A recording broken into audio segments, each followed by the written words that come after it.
Dear students, viewers, and the subscribers, welcome to the IAS Mentor. This would be our lecture number 82 in the series Indian Polity, and today we are going to discuss one of the important topic, that is the annual financial statement, which is also called as the budget.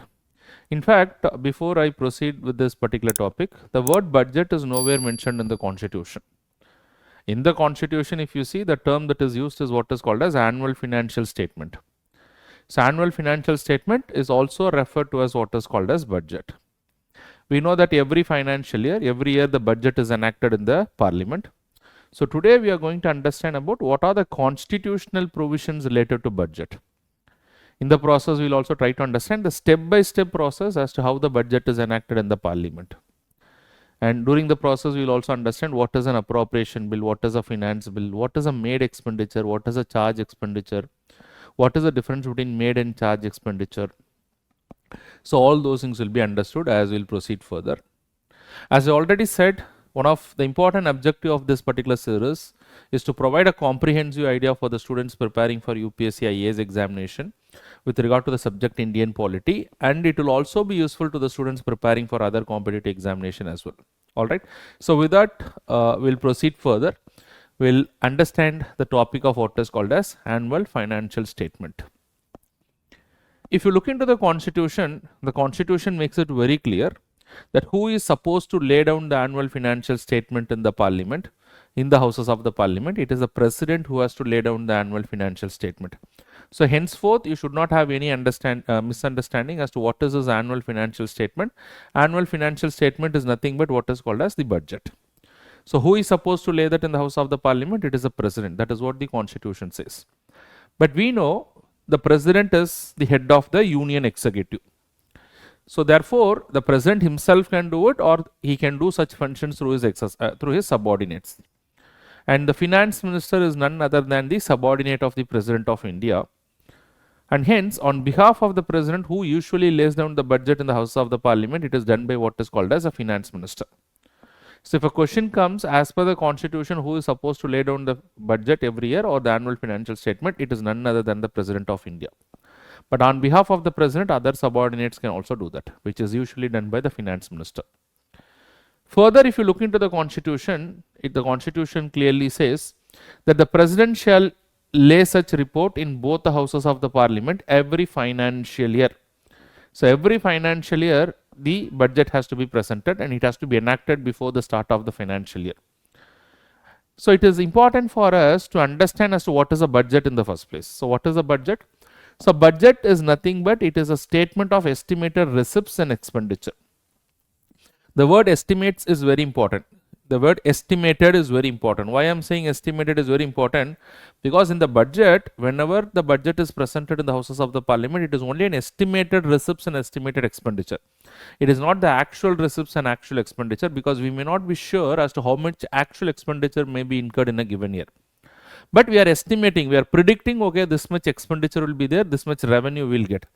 So it is an estimated receipt. Receipt is nothing but the revenue, and expenditure is nothing but the expenses of the government. So the budget will have what? The budget will have two things when you talk of the annual financial statement or budget. So budget normally consists of both what is called as estimated receipts. Estimated receipts is nothing but the revenue. Mostly it is collected in the form of taxes. Something can be non-tax revenue also, estimated revenue, and also estimated expenditure. So this is what is the budget. So along with the estimated revenue and estimated expenditure, further if you look into the Constitution says the expenditure shall be further segregated, separately shown. The expenditure should not be one expenditure. The expenditure should be further divided into two columns, what is called as the made expenditure and what is called as charged expenditure. So you can ask me what is this made expenditure and charged expenditure. I'll explain that a little later as we'll proceed further. But for time being, understand that these two expenditures are mutually exclusive. That means whatever is a made expenditure is not a charge expenditure. Whatever is a charge expenditure is not a made expenditure. So whatever is a made expenditure, the finance minister while presenting the budget should show the made expenditure separately and show the charge expenditure separately. This is the way the budget has to be presented. And who is supposed to lay down the budget every financial year? As per the constitution, the president is supposed to do that. But on behalf of the president, others can also present the budget. Now, every financial year, there shall be a budget. That means before the financial year, the budget has to be enacted in the houses of the parliament. And I'm sure that you know what is the budget, what is the financial year. It usually starts from 1st of April every year and it ends with 31st of March next year. So presently we are in the financial year 24-25. We are almost in the end of the financial year 24-25. So therefore already the budget for the next financial year is introduced in the parliament. That is the budget for the year 25-26 is already introduced. So most likely the budget will be enacted before 31st March. So I am recording this video before 31st March, but before that the budget will be enacted. So this is basically what you'll have to understand, because once a budget is passed, then only the money can be taken out for the next year's expenditure. So therefore, before the start of the financial year, usually the budget is to be enacted. So that is the basic purpose as to why the budget or the annual financial statement is enacted in the parliament every financial year. But however, as I already said, what is budget? Budget is a statement of estimated receipts and estimated expenditure, whereas expenditure is to further segregate into made expenditure and charge expenditure. Now, before we move forward, what is very important is who is supposed to prepare the entire budget. The president has to lay down the budget, but obviously the president will not prepare the budget. So therefore, there is a specific ministry which is the responsibility is a finance ministry. In the finance ministry, you will understand that there is a department, because every ministry is further segregated into number of departments. So the department which is in charge of this is Department of Economic Affairs. So these things may be asked in the prelims examination. Department of Economic Affairs. Within the Department of Economic Affairs, there is something which is called as a budget division.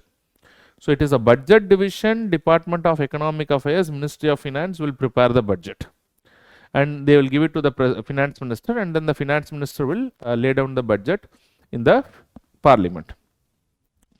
Now remember this, there is no timeline that is given in the constitution as to when the budget shall be presented. So normally the budget has to be enacted before the start of the financial year. So accordingly a date may be chosen.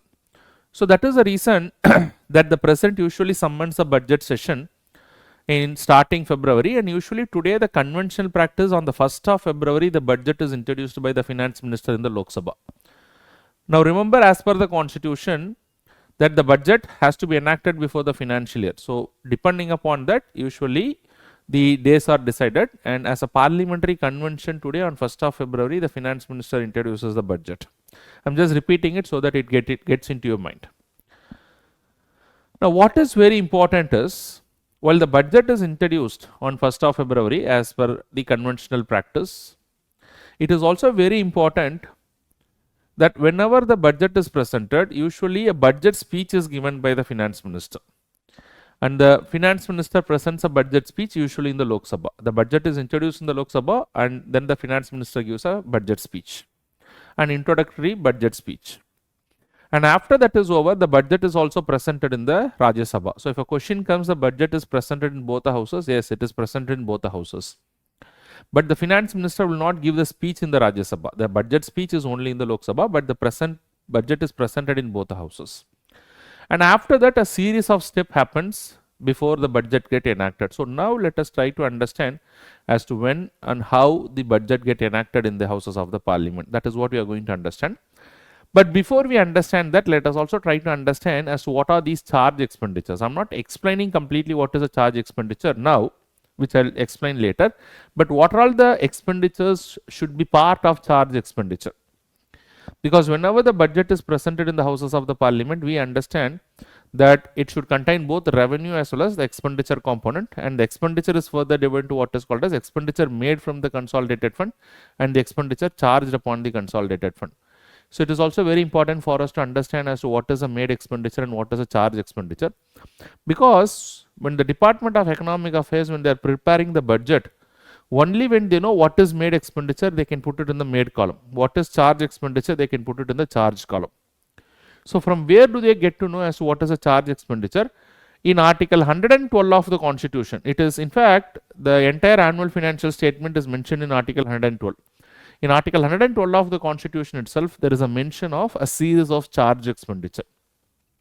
So all these things would be considered to be what is called as a charge expenditure. So let us go to Article 112. Let us try to understand what are the expenditures which are to be considered to be what is charge expenditure. Salary of the president and his office expenditure. So all those salaries and office expenditure of the president of India, they are all charged expenditure. Salary and allowances. Suppose if 5 lakh is the salary of the president and his office expenditure every month is 1 crore. So for 12 years, for 12 months, it has to be calculated, which would be 12 crores and 60 lakhs. So that expenditure would be kept under the column of charge expenditure. Similarly, salary and allowances of chairman, deputy chairman, speaker and deputy speaker, all these things will be part of what is called as charge expenditure. And then you have what is called as the debt charges of the government. What does it mean by the debt charges of the government? See, one of the way that the government is today financed is also by the debt. So while the government can collect taxes, that is okay, but taxes is not the complete source of revenue to the government. The government also borrows money from the public. The government issues treasury bills, the government issues bonds on which they borrow money from the people and then they settle the people once the maturity of the bonds is there. Sometimes they pay the interest. So whatever is the debt charge on a given year, that will also be part of the charge expenditures. Salary, allowances and pensions of judges of Supreme Court. This is very important. Whatever is the salary and allowances of the judges of the Supreme Court and pensions payable to all the retired judges of the Supreme Court, all those things will be part of what is called as the charge expenditure. And then pensions of judges of High Court. This is very important. So while in case of judges of Supreme Court, it is both salary, allowances as well as pensions. But whereas in case of the judges of High Court, it is only what is called as a pensions, nothing more than that, not the salary and allowances. The salary and allowances of the judges of High Court is charged upon the consolidated fund of the respective state. Salary, allowances and pensions of the Comptroller and Auditor General. And then sums required to satisfy judgment, decree or award by the court. That means, if suppose somebody files a case against a union government, and that person is affected because of the actions of the union government, say let us assume, and therefore the judgment is given in such a way that the government has to pay some compensation to that particular individual. Say let us assume 50 lakh compensation, 1 lakh compensation, whatever it is. Sometimes the government employees go and file a case against the government and for they are not getting promoted or some disciplinary action, and for which a monetary compensation is given as a judgment. Suppose, as I already said, 50 lakhs as a compensation to be given to the employee who have been wrongly punished by the government. And hence, where this 50 lakh amount will come from? It will be charged upon the consolidated fund of India. So this is also to be charged. It is not a made expenditure, charge expenditure. Any other expenditures to be declared by a law or of parliament or any of the other provisions of the constitution. That means, while Article 112 is saying all these expenditures are to be charged expenditure, but this is not only expenditures to be charged expenditure, or in other words, this is not the only exhaustive list. Apart from that, the last point is very important. It is saying if any of the other provisions are declaring certain expenditure to be charged expenditure. For example, Article 146 of the Constitution says that the salary allowances to be paid to the servants of the Supreme Court, officers and servants of Supreme Court, shall also be charged upon the consolidated fund of India. So in addition to whatever is mentioned here in Article 112, I am just repeating it. If any of the other provisions of the Constitution declares an expenditure to be a charge expenditure, that shall also be made part of the charge expenditure when the budget is prepared. Not just which is mentioned in Article 112 or any of the other provisions of the Constitution, but if any law is made by the Parliament, suppose let us assume, any ordinary law is made by the Parliament and what the law says, and that law is declaring an expenditure to be a charge expenditure. When the law is declaring an expenditure to be a charge expenditure, then those things should also be part of the charge expenditure when the budget is prepared. So for example, today we have what is called as the Comptroller and Auditor General Duties, Powers and Conditions of Service Act. If you look into this Comptroller and Auditor General Duties, Powers and Conditions of Service Act 1971, the Act says that the salary allowances payable to the officers in the office of CAG shall also be charged upon the consolidated fund of India. While Article 112 is saying the salary and allowances payable to the CAG only to the Comptroller and Auditor General. But in our office, thousands of employees might work. So while the Constitution is saying that the CAG salary and allowances shall be charged, the law made by the Parliament says that the other officers who are working in the office of the Comptroller and Auditor General, their salaries, allowances shall also be charged upon the Consolidated Fund of India. This is just one example. But what is the thing that you have to remember as to what is the source of the charge expenditure? It is Article 112, but plus other provisions in the Constitution. Whatever may be the other provisions of the Constitution, they shall also, if they declare any expenditure to be a charge expenditure, so they shall also be charged. Plus, in addition to that, Article 112, other provisions of the Constitution, plus what is important is any of the law made by Parliament, if they declare any expenditure to be a charge expenditure, then they shall also be part of charge expenditure. So all these things will be part of charge expenditure. So now our understanding is what shall be part of the charge expenditure. Apart from all these expenditures, other expenditure shall be what is called as made expenditure. So whenever the budget is presented, it shall be presented in the form of estimated receipts, that is revenue, and estimated expenditure, and the estimated expenditure is further divided into made expenditure and charge expenditure. Alright, so with that we will move forward. Now let us try to go to the next important area as to what is the process of the budget enactment. So once you understand that, the entire process is over, and in the process I will further explain as to what is the difference between made expenditure and charge expenditure. Alright, so what is the first stage in the budget enactment, which is called as the introduction? An introductory speech is given. So who normally presents this introduction speech? Is the finance minister. So normally, as per the convention we have today, that the introduction speech is given by the finance minister on 1st February. On 1st February, an introductory speech is given in the Lok Sabha, where the budget is presented, where the finance minister discuss about the major objectives of this budget, what they are wishing to achieve through this particular budget. Nothing, they don't go into the minor details of the budget at this particular stage. Now once the budget is enacted on the 1st of February, then what happens is subsequent day or whenever it is convenient, but immediately the budget will also be introduced in the next house. It is also presented in the Rajya Sabha. So where it is initially presented, Lok Sabha, then in the Rajya Sabha, but the budget speech is made by the finance minister only in the Lok Sabha. After the budget speech is made, then the budget enters into a next stage, is what is called as a general discussion stage. Now what is a general discussion stage? Now introduction speech is given by the finance minister. Once the finance minister completes the introductory speech, then the members of the parliament in that particular house where the budget is introduced, they engage in what is called as general discussion. They try to discuss about the major provisions in the budget. They try to understand the essence of the budget. They will not go into an in-depth analysis of the budget, but they try to overall understand what is this budget, and to that extent the general discussion will happen in the house. This will happen normally for 3 to 4 days or 4 to 5 days. Now once a general discussion is over, then the budget is taken up for scrutiny by what is called as DRSEs. And what is this DRSEs? I'll deal with them in detail when I take up the parliamentary committees. But as of now, DRSEs means departmentally related standing committees. I've already given a hint about this departmentally related standing committees. If you see departmentally related standing committees, presently there are 24 departmentally related standing committees.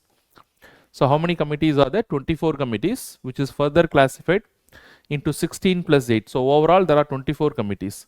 Out of this 24 committees, 16 is in Lok Sabha and 8 is in Rajya Sabha, and every house has got every committee has got 31 members. Out of this 31 members, 21 members are from Lok Sabha and 10 members are from Rajya Sabha. Now remember, whether a committee is in Lok Sabha or in Rajya Sabha, it does not matter. But in both the houses, whether a committee is in Lok Sabha or Rajya Sabha, it does not matter. In every committee, there is a member from Lok Sabha and members from Rajya Sabha. There are 21 members from Lok Sabha and 10 members from Rajya Sabha. So now what is the role of this DRSEs is this departmentally related standing committee will make an in-depth analysis into the budget. And the DRSE will not look into the entire budget because there are 24 DRSEs. So every DRSE will look into the specific aspect of the budget. Say for example, there is a department related standing committee on defense. So the department related standing committee on defense will look into the defense related aspects in the budget. There is a department related standing committee on home affairs. So they look into the home related aspects of the budget. There is a department related standing committee on science and technology. So they will look into what allocation has been made to the science and technology department in the budget. So in this way, the 24 DRSEs which is there in the parliament, they will divide the entire budget, they will scrutinize and they will give the report back to the Lok Sabha. So what is the purpose of the DRSEs to make the scrutiny? The purpose of the DRSEs to make this scrutiny is to suggest certain changes in the budget, whether if there is over allocation, less allocation. So in this regard, wherever they want to make cuts in the expenditure or increase expenditure, so all these recommendations may be probably given by the DRSEs. But the DRSEs are merely a recommendatory body. They are not a decision making authority. Therefore, what they can do is they can just recommend it to the Lok Sabha. So they will make the recommendation. Now, once the DRSEs makes the recommendation, then the budget enters into a very crucial stage, what is called as vote on demand for grants.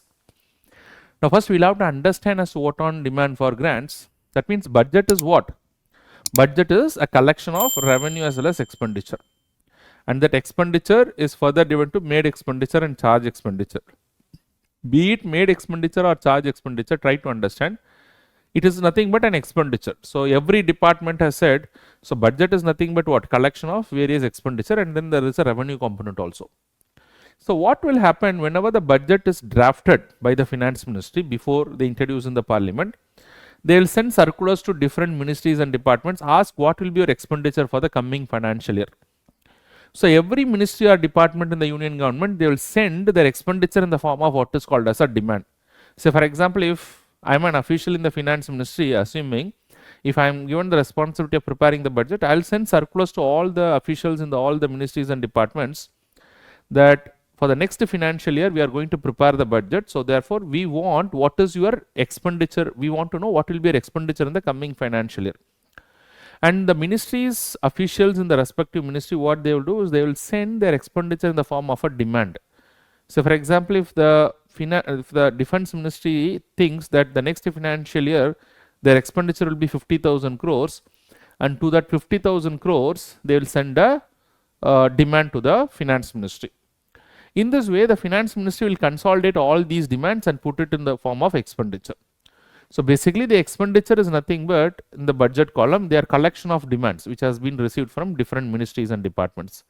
But these demands can be made as well as charged. So demand may consist of a made expenditure component and a charge expenditure component. But overall, it is what is called as the expenditure component, or overall it is a demand from a particular ministry. Now the next stage is vote on demand for grants. The vote on demand for grants is only the prerogative of the Lok Sabha. The vote on demand for grant stage does not happen in the Rajya Sabha. It is only the prerogative of what is called as a Lok Sabha. So what happens at this particular stage is each and every demand in the budget is taken up and it is discussed and it is put to vote. And that's basically what is called as vote on demand for grant stage. Say for example, let us assume that demand of the defense ministry is taken up. So the entire parliament, the Lok Sabha, will discuss on this demand that was sought by the defense ministry. They will discuss about it and then they will finally put to vote. And if it is passed, this demand is passed. Now in this way, each and every demand which is asked by every ministry will be put to vote. First discussed and then put to vote, and it has to be passed. And where it will all happen? It will happen only in the Lok Sabha. So this is a stage which is called as vote on demand for grant stage. But however, remember I said the expenditure can have both the components, that is made expenditure and as well as the charge expenditure. But what will be put to vote, or which form of expenditure will be put to vote, is only the expenditure that is made upon the consolidated fund of India. All those expenditures which is to be made from the consolidated fund of India will be put to vote in the vote on demand for grant stage. Those expenditures which are to be charged upon the consolidated fund of India is not put to vote. Although it can be discussed, it is not subject to vote in the parliament in the Lok Sabha in the vote on demand for grant stage, because the charge expenditures are considered to be so important that even the Lok Sabha cannot reduce its expenditure. So therefore, even without putting it to vote, it has to be passed. But whereas which expenditure, if at all they can modify what is called as the made expenditure. So the made expenditures are also expenditure, but it is not as important as that of the charge expenditure. So please keep it in your mind which expenditure is subject to vote in the vote on demand for grant stage. It is only the made expenditure and not the charge expenditure. Although charge expenditures can be discussed, but it cannot be put to vote in the vote on demand for grant stage. Alright, so we have understood now what is the difference between the made expenditure and charge expenditure. But what happens during the vote on demand for grant stage is the made expenditures are put to vote. When they are put to vote after the discussion, there can be multiple outcomes that can happen. Now, say for example, the majority of members in the Lok Sabha, they feel now the expenditure that has been sought is more, so therefore the expenditure for a particular demand has to be reduced. They can reduce it, or they can completely abolish it, or they may have a specific grievance with regard to that. Although they don't have complete problem with the expenditure, but they have certain other grievance. So these are all the possible outcomes that can happen in what is called as vote on demand for grant stage, or in other words, the Lok Sabha can pass what is called as a policy cut motion, or the Lok Sabha can pass what is called as an economy cut motion, or the Lok Sabha can pass what is called as a token cut motion. So what these motions are? When I say the Lok Sabha passes a policy cut motion, that means the Lok Sabha is not in favor of this particular expenditure, or the Lok Sabha is not in favor of this particular demand. The Lok Sabha feels that this demand itself is not required because expenditure is unnecessary waste of thing. So therefore this expenditure shall be scrapped. Or in other words, policy cut motion means the Lok Sabha is coming to a conclusion that let the demand be reduced to rupee 1. So the entire demand is reduced to rupee 1. So say for example, if 50,000 crore is sought by the defense ministry, and that's a demand that is sought by the defense ministry, and if the Lok Sabha is thinking instead of 50,000 crores we will allocate you 1 rupee, that means it is equivalent to that the entire policy expenditure policy is scrapped. And that can also be done by the Lok Sabha by passing what is called as policy cut motion. That means they are not in favor of that particular demand which has been asked in the budget, and if they pass a policy cut motion, then that expenditure is not approved by the parliament, and that's basically what is called as policy cut motion. And then there is something which is called as economy cut motion. Economy cut motion means let the demand be reduced by a specified amount. Demand be reduced by what is called as specified amount. They are not reducing it to rupee 1, but specified amount.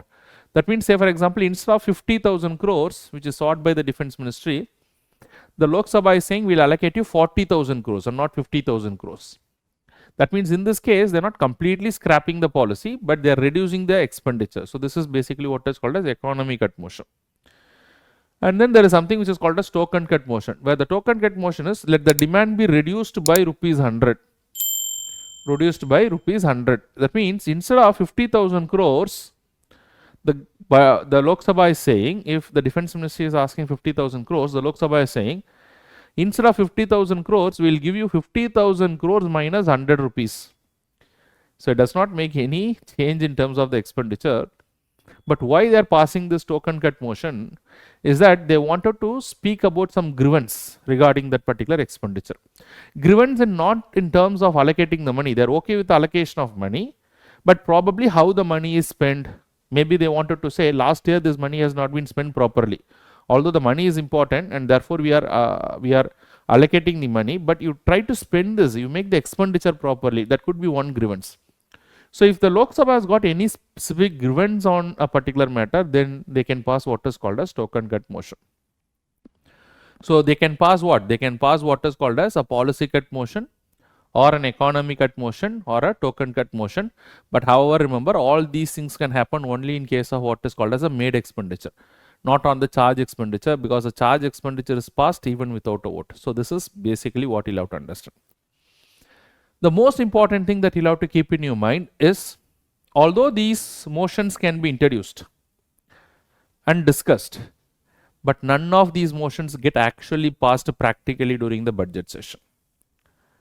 Now, why none of these motions actually get passed during the budget session? Because if any of these motions is to be passed, it has to be passed with what is called a simple majority. And if it is passed with simple majority, then it also infers, or it also gives us an understanding that the government is not having the majority. Now, why? Because who is introducing the budget? The finance minister is introducing the budget. The finance minister introduces the budget after taking the permission of the prime minister. And if any changes are happening in that during the discussions in the budget, that means the government is not having the majority. So therefore the government may be dismissed also. So that's the reason I'm saying, though these things are possible, these things are allowed, somebody can introduce a cut motion and they can discuss also, but will the cut motion be passed with simple majority? Because only if it is passed with simple majority, then only the effect can take place, not because there is a discussion. So none of these motions actually get passed. So that's a different story. Now the last thing that you have to understand as a part of the vote on demand for grant is what is also called as a guillotine closure. So what is this guillotine closure? Now the guillotine closure means that it was based on the name that you have derived from a French mission. There was a French mission which is called as the guillotine blade, which is a very big blade which is used to cut the head of the revolutionaries. In fact, in one single stroke, hundreds of revolutionaries' heads were cut during the French Revolution. And how the entire process was carried out is without giving any opportunity for the revolutionaries to explain their stand. Similarly, if you see the vote on demand for grant stage, at this stage, during the vote on demand for grant stage, a number of demands are taken up into consideration, and these demands are being discussed and they are put to vote. So all that the Lok Sabha has got is only 26 days to take all these demands and to discuss that. But there are more than 100 demands in the budget. So the Lok Sabha may not have the time to take up every single demand, discuss all these demands and put them to vote. So what the Lok Sabha will do, the Lok Sabha will take up the important demands and they'll start discussing the important demands, and whatever is the time that is allowed, they will try to do one by one. But on the last day, that is on the 26th day, they'll take up all the undiscussed demands and without any discussion, and they'll vote and they'll pass it. So therefore, they will give a guillotine closure to all the undiscussed demands. So that is why we call it as what is called as the guillotine closure, which usually happens on the last day within which they have to pass on all the demands. And once the vote on demand for grant stage is over, then the next stage is what is called as the passing of an appropriation bill. Now, passing of an appropriation bill is part of the budgetary process. Why this passing of an appropriation bill is required? Because now try to understand, although the budget process is happening and the vote on demand for grant is also passed by the Lok Sabha. Vote on demand for grant stage over means that the Lok Sabha is okay that they are willing to make such and such expenditure as it is asked by various ministries and departments.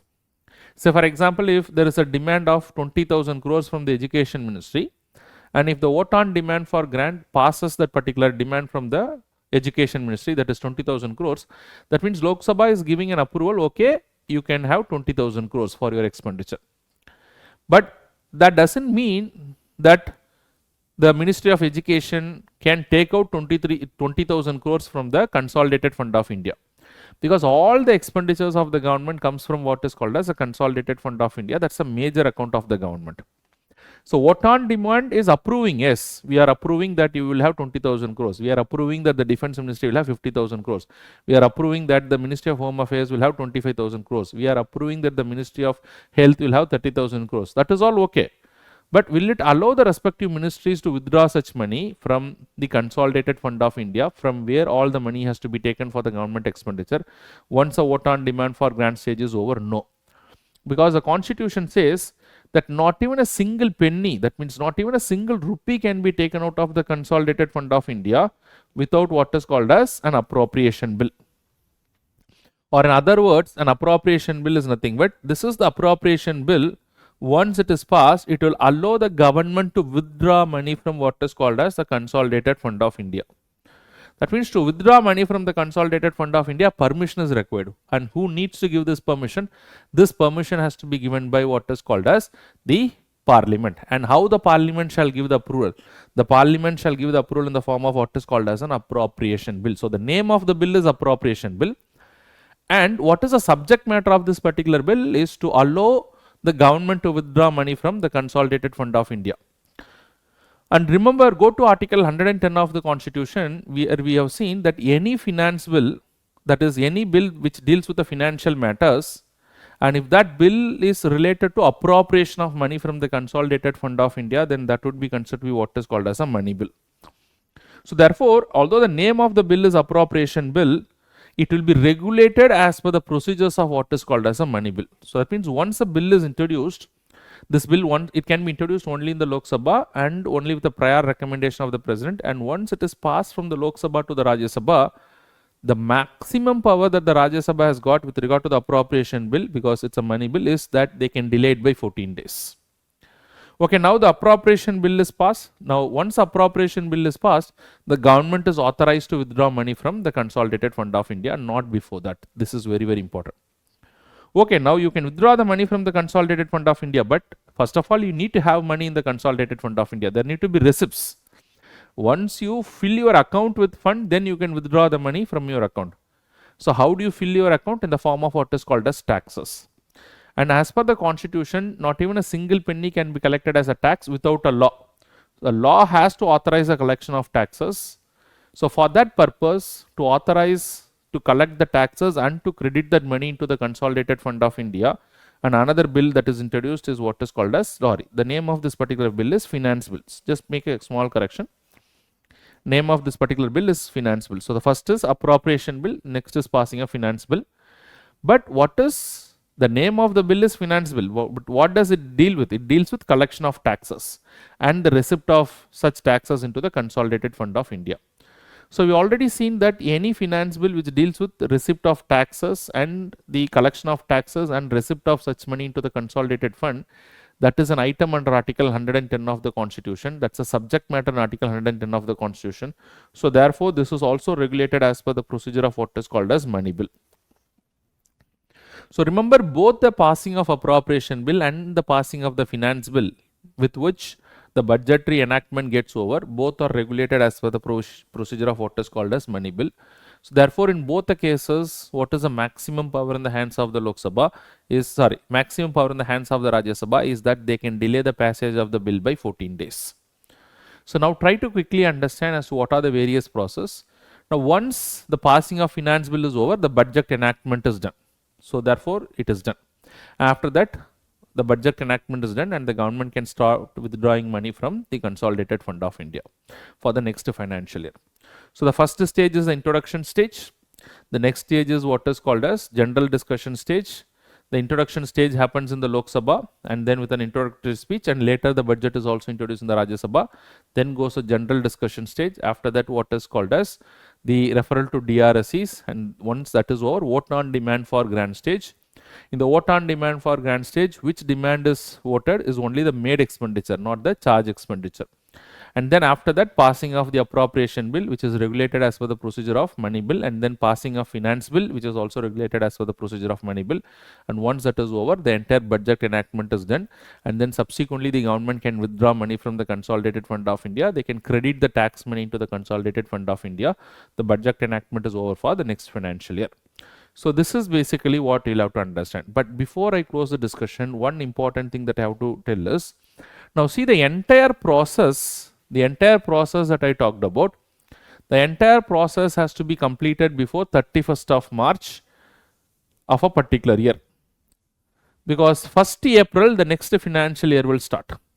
And when next financial year will start, then the government to withdraw the money for the next financial year, you need to pass the budget. Say for example, now we are in the financial year 24-25 and this 24-25 financial year is likely to continue till 31st March 2025.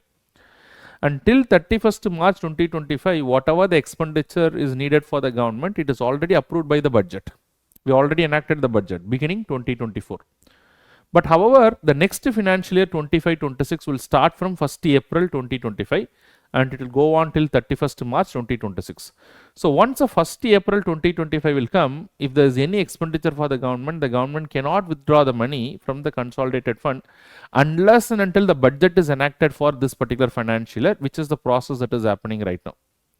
So, normally the government will get the budget enacted before 31st of March. So, therefore, the present budget which is introduced in the parliament, they have to be enacted before 31st March 2025. But for some reason, if they are not able to get the budget enacted, so let us assume some reason they are not able to get the budget enacted, then the government will not have the finances, because without the appropriation bill, you cannot take out the money from the consolidated fund. So, it is necessary that you get the budget enacted. But what if the appropriation bill is not passed before 31st March 2025 and the new financial year begins? So, what the government will do for the money? So considering this, there is a provision in the constitution which allows the government to withdraw money even before pending what is called as passing of the appropriation bill. There's a provision that is there which is basically what is called as vote on account. So try to listen to this. So with that vote on account, our discussion on budget will be complete. Not completely, few more things that I have to discuss, but I'll do it in the next lecture. But let us try to understand as what is called as vote on account. Now, vote on account is a special power in the hands of the parliament.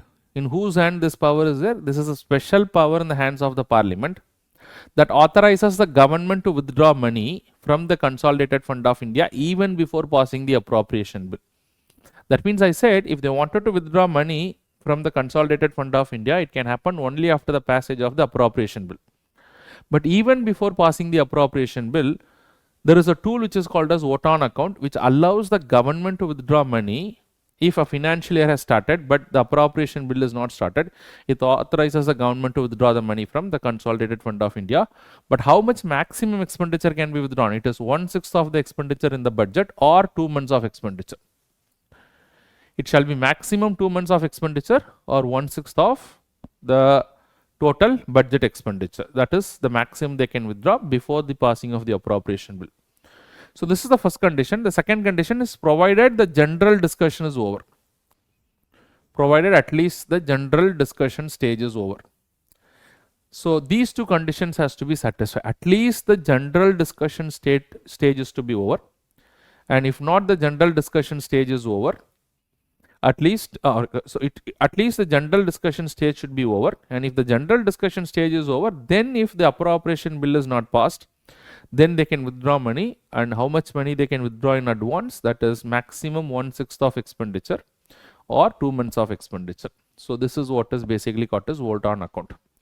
So this vote on account is used only when what? Only when the government is not able to get the passing of the appropriation bill before the start of the next financial year. If they are getting it passed, then there is no need for vote on account. If they are not able to do that, then in that particular case, they can use this vote on account and allow the government to withdraw the money even before passing what is called as the appropriation bill. But provided at least the general discussion stage in the budgetary process is over. If this is not over, then they cannot use what is called as the vote on account. So this is the basic understanding with regard to the budget. Very, very important topic. But the topic of budget is not at over because it will not be complete unless and until you understand as to what is called as a consolidated fund of India, what is a contingency fund of India, what is a public accounts of India, what do you mean by supplementary grants, additional grants, exceptional grants, what is vote of credit. There are few more things that I have to discuss, but I'll do it in the next lecture because if I do all the things in the present lecture, it will look a lot of content for the students. So we'll do it gradually, step by step, but what we have to focus on the conceptual clarity as we'll proceed. Now please come to the practice question. Practice is very, very, very important. Unless and until you do the practice, it is not the right approach. Practice of the previous year questions and whatever practice question we do will help you to understand and observe so that you don't make mistakes in the examination. So come to the practice question. Consider the following statements. The charge expenditure in the budget are put to vote but not the made expenditure. So see what is put to vote and what is not put to vote. No money can be taken out of the consolidated fund of India without the appropriation bill under any circumstances. Is it possible that the no money can be withdrawn? It's an exceptional statement. So try to understand. It is under no circumstances the government will not be able to withdraw money from the consolidated fund of India without passing the appropriation bill. This is the question here. Which of the statements given above are incorrect? See if one statement is incorrect or both are incorrect or neither one or two are incorrect. So try to put your answers in the comment box and your comments are really going to motivate me and help me to do more videos as we'll proceed. Not only the polity series, once the polity series is over, probably I will come up with another series also, but provided I do have the support of the students. So if you like this particular lecture, you can refer this to your friends and family members who are preparing for the examination. And I'm quite sure with 100% conviction that it is going to give a lot of conceptual clarity to the students preparing for the examination. And if you have any questions, you are free to reach out to me through my Instagram account or through my Telegram channel. Think me as your guide, friend, whatever it is, mentor, but do reach out to me in case of doubts. Thank you very much. All the very best.